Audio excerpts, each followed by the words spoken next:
Is this our favorite chef?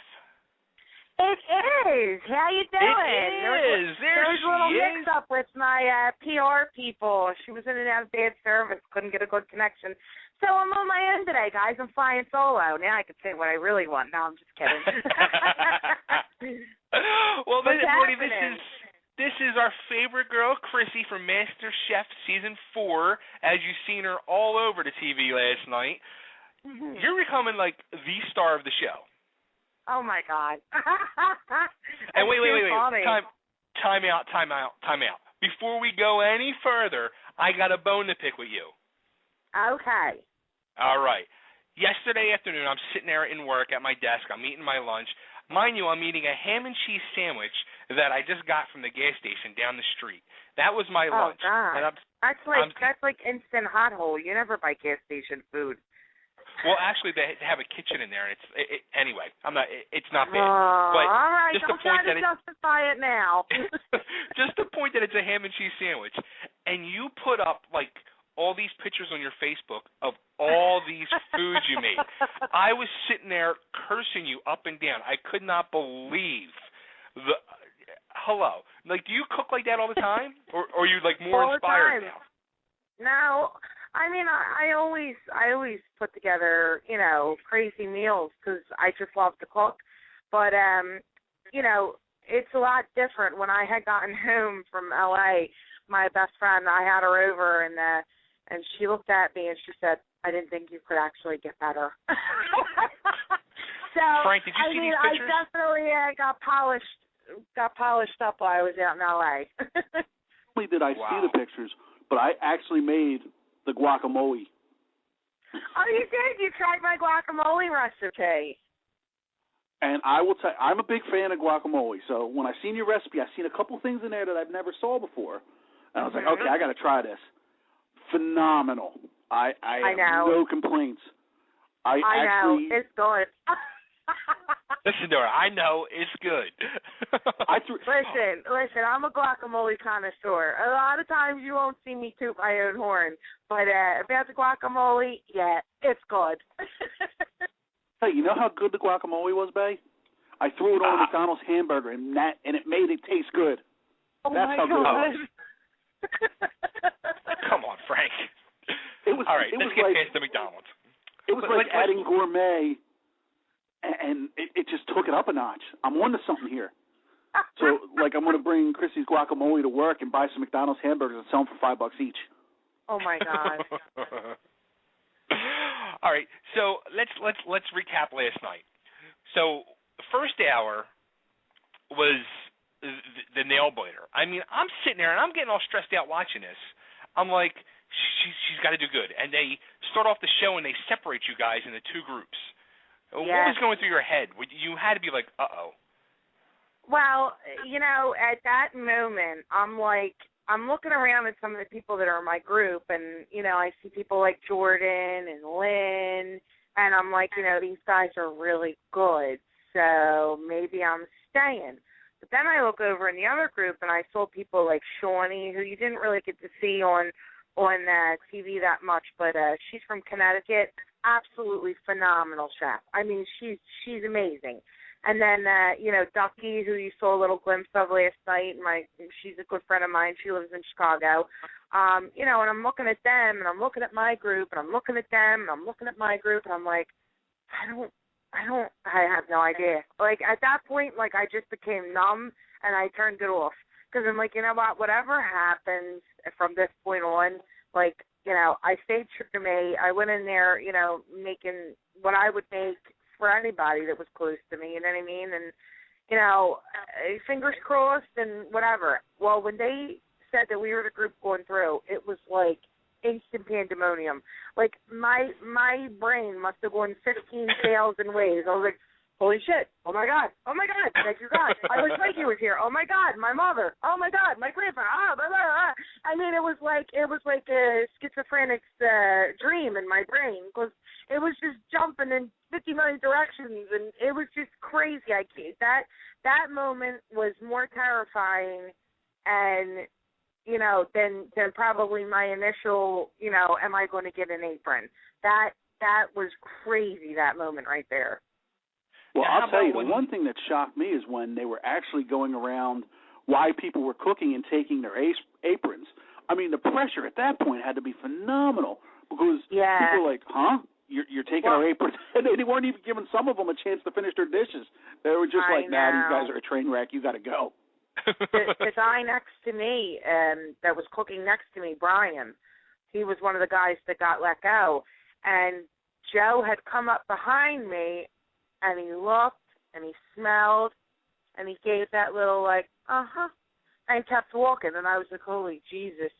And then I saw him out of the corner of my eye tap Brian on the shoulder, and I was like, uh-oh. I was like, he's on. Now, when are they going to stop underestimating you? I mean, first they stuck their nose up at the frittata, then they stuck their nose up at the mac and cheese, but then all of a sudden they're like, well, wait a minute, this is really good. It shouldn't be this good. Didn't they learn their lesson with the meatloaf? No, I don't think so. You know what it is? Because I am not a frou-frou cook. I don't cook like that because, to me, I want to make people happy with my cooking, not just charge a lot of money. You know what I mean? So I go into there and I'm like, all right, well, what would I want to eat? What would my big fat friends like to eat? You know what I mean? Like, what would I feed all the guys? What would I feed my son? What would I feed my family?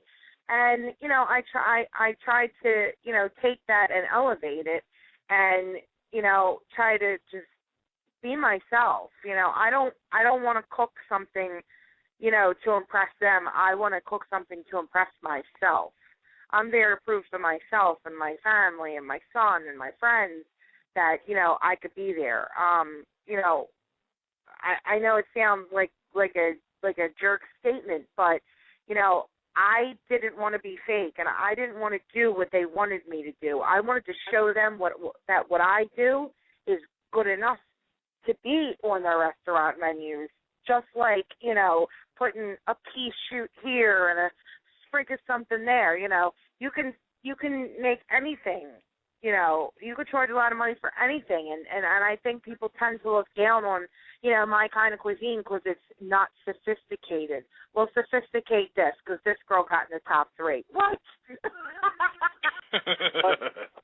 And I'm not saying this just because you're on our show, but I thought that you got ripped off in that. I thought that they were kind of going for the. Uh-oh. Oh, there we go. Little feedback there. I thought they went for the dessert, the frou-frou dessert, and to me, I thought it takes more skill to take something like a frittata, and make it spectacular. I think that takes more skill than what they. And I just like. I think the chef, the foo-foo chef came out and those guys, and they were like, well, this is a pretty dish, and it's this and that and the dessert. I don't know. To me, like I said, I thought you nailed it, and when you didn't win it, I was a little disappointed. But did you ever redeem yourself? Because, although, I guess you didn't know it at the time, but she was specifically in the back looking for something to trip you up. Definitely. I have no idea why she started gunning for me from the moment I met her. We're just two totally different people. She's an uppity, pampered housewife from San Diego, and, I'm the real deal from the streets of South Philly. And she just didn't like me. So, I'm the type of person, listen, I treat you how you treat me. I don't come off the bat just saying, oh, I hate this person. No, listen, you got to give me a good reason. I give everybody the benefit of the doubt. But some people only get one shot to impress me, so to speak. And Howard and Natasha were just not two people that impressed me. When you flipped him off, I lost it because it was, like for no reason, they asked, who do you think's going to, instead of being humble or saying, hey, I don't know, who, macaroni and cheese girl. I'm like, really, dude? you were an Army cook. Shut up. And then Natasha, oh, people don't think I can cook because I'm pretty. No, people don't think you can cook because you speak like an idiot, you dumb yak. You know, shut up. It's really bad. It was a lot worse in person, trust me. She had to tell me, if she said one more time how pretty she was.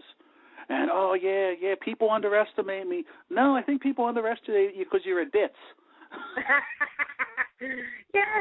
I'll have to agree. Chris, I got a question for you, and I was talking to Bay about this, Laura. Him and I this is our first time watching the MasterChef. Mm-hmm. And it's great that we have a rooting interest because I was like Bay last night. I was rooting for you the whole way. Are the chefs supposed to be home chefs, or are there some trained chefs? Because they kept saying home chefs, but some of them seemed like they had some culinary background, and that's kind of what we were wondering about. The premise for the show is that we all have to be home cooks. Some of the people that were on there, have a little bit more experience because they have the means. Like, I don't like Natasha, but she's a very good cook. She's very talented. But why? She has the time all day to do it. She, has got the money to do it. She, papers her walls with, Food and Wine magazine and, goes to the market and buys these expensive ingredients. For me, I'm a single mom. That's why I think I shined on the simple mystery box with just those ingredients because, I rob Peter to pay Paul every week. Sometimes I got $25 to feed my kid for a whole week. And you know what? We eat good. Why? Because I can make something out of nothing. I was taught that at a very early age. We weren't well-to-do people. We were just, normal middle-class, people. We didn't have a lot of money. We didn't, my mom cooked. And, she was a stay-at-home mom, too, and she cooked what was available to her. And, I'm really grateful that I learned that. But, people like Lynn, the tall Asian guy, super nice guy, he's a food photographer. So he has experience with plating and he's around chefs and things like that. So even though these people have no training, some of them, or no professional training, some of these people are around food or around chefs or, you know what I mean, like Luca. Luca's a restaurant manager, so they see more than I would see. So I basically came in this kitchen from my kitchen. I never worked in a restaurant. I never, I go by what I was taught and what I watch on the Food Network or the Cooking Channel or, I have an insane collection of cookbooks. I read cookbooks, like, religiously. A Way to My Heart is cookbook. All future suitors, just cookbooks. I need cookbooks. No diamonds, no flowers, none of that bullshit. I just want cookbooks. There you go, Frank. Cookbooks. Put it on the list. I got the WWE Jim Ross cookbook. Oh boy! Now, how about like when you guys at the beginning, they present to you like with last night the lamb. Like, have you ever cooked lamb before? Did you know what you were going to make? I mean, I was sitting there like, oh my God, like, what if you've never made a dish like that? Or like with the Langoustine, I never even heard of that. Like, did you ever cook anything like that before? Well, lamb I've cooked before. I've cooked, because sometimes like I'll save up and once a month, me and my son have a great dinner or whatever, and sometimes I'll buy lamb chops or something like that. And so I was familiar with lamb, being Italian. We had lamb at Easter sometimes, and so I knew what it was supposed to taste like. But I had never made the dish that I was making. I make a mean shepherd's pie, and everybody really loves it. So I thought, well, how can I use the lamb and incorporate that? Because I wanted to come off with big flavors and that homey feel, like I did with the meatloaf. So I actually made a Greek-style lamb pie, which is sort of like a shepherd's pie. And it was just amazing. I had roasted eggplant layered in there and feta crumbles on top, and I just made it up. I just thought, this will probably taste good, and hey, it got me in the big kitchen, and but as far as the langoustines, I didn't even know what they were. I had no idea whatsoever.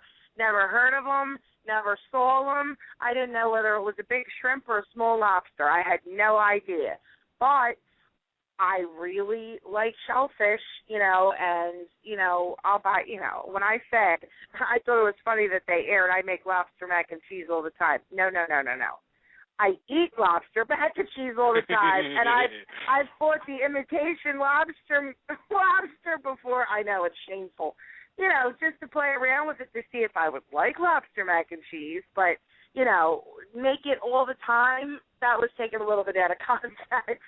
Not so true. Wow. But, yeah, I just used the knowledge that I had, when you cook shrimp on a grill or, when you cook shrimp anywhere, usually it's called the C method. Usually when your shrimp curls to a perfect C, boom, it's done. You take it off. So I used that method with the langoustine to try to get a perfect cook. That was my rational thinking. And here it was perfectly cooked. I had no idea it was going to be good or not. I'll tell you the truth, I was scared shitless. I thought I was going home. I thought she really got me on this time. But you know what? It just goes to show that I'm more capable than I thought I was. Definitely a confidence booster. Well, and they said that to her. Like, they called her right out and said, you thought you were sending her home with this, and I'll tell you what, she got you. So, and you were like, kiss my ass.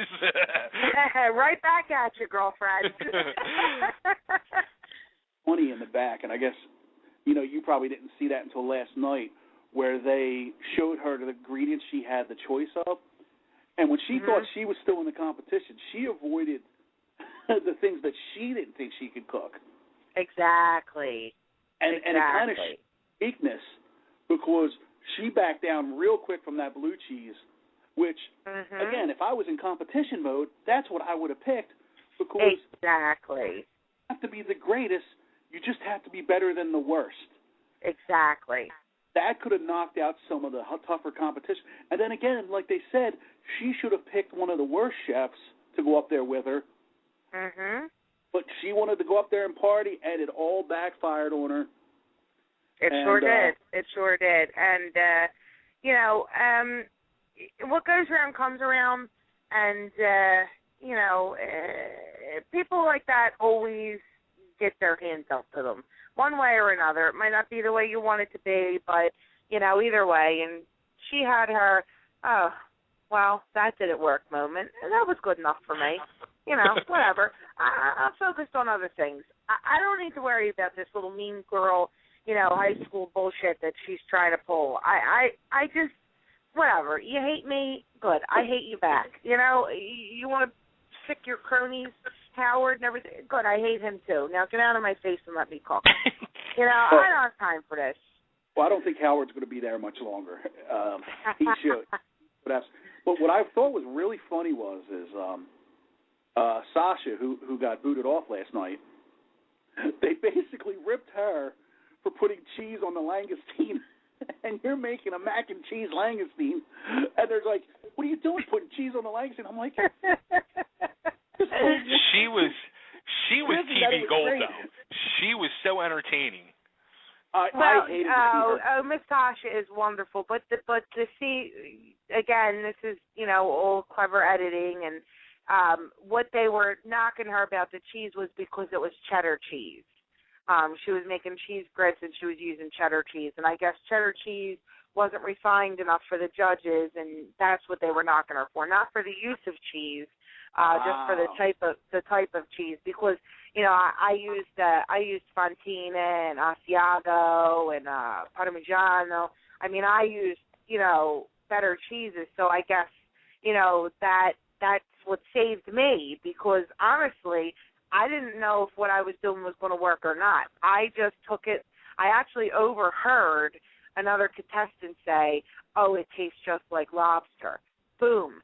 As soon as I heard that, the wheels went in motion, and I was like, because I make a ridiculous mac and cheese. I said, I'm going to make this mac and cheese. I'm going to make a take on lobster mac and cheese, and Jesus help me. I hope it's good. Now, the one guy that did not make it into the MasterChef kitchen, I was hoping he was going to make it because he looked like a serial killer. He would always make goofy faces and his eyes would get real big. The roadkill. Yeah. You know, I almost got a restraining order on that guy. He was, you know, honestly, like a sweetheart, really. His heart was in the right place. A lot of people made fun of him, gave him a hard time, and it was kind of like, you know, Natasha and her Mean Girl squad, you know, went after him a little bit, and, you know, but he was creepy. I'm not going to say he wasn't creepy. He was definitely creepy, but he was a sweetheart. You just had to, you know, try to look away from the crazy eyes a little bit, get inside, and, you know, then you saw he was halfway normal. Well, he was. I was just cracking up with him. I was praying they were going to let him in just at least for a week, just to have him make more goofy faces. Yeah, I mean, you didn't see a lot of the contestants yet. A lot of these guys that I'm with right now, they're awesome cooks, and you know, it's not all, you know, easy. I mean, you saw what I did last night, but, you know, everybody has their ups and downs, and you know, you'll see a lot of that. But there's definitely some talented cooks that I'm with right now. Competition is on. Next week's MasterChef, Wednesday night, 8 and 9 p.m. Eastern Time. We're going to see you back in action. We're going to see the war heating up a little more between you and Natasha. We're going to see you flipping off people. We're going to see your South Philly attitude coming out even more. Yeah, you saw the previews for next week. It's going to be good. And all I know is all of us here. We didn't get a chance to talk to Krissi before the show because I have a feeling that barbecued meatballs would have made an appearance. They keep pushing you for the and barbecued meatballs. I'll tell you. That's all he cares about. I'm just gonna have to I'm just gonna have to make them and be the meatball fairy and just drop meatballs off randomly to you guys all over Delco. Well, actually, hashtag barbecued meatballs now. Frank's going to be in your neighborhood tomorrow night for the Relay for Life thing they're doing over in Norwood. Oh, really? So look for Santa Claus, and that's well, Frank. No, it's not. Why would you say something like that? Oh, stifle, He's a Frank. friend of mine. Stifle. I accompany him. His good friend, that should be his twin brother, will be Santa Kringle. There you go. Santa Kringle. There you go. Oh, man. You know what, Frank?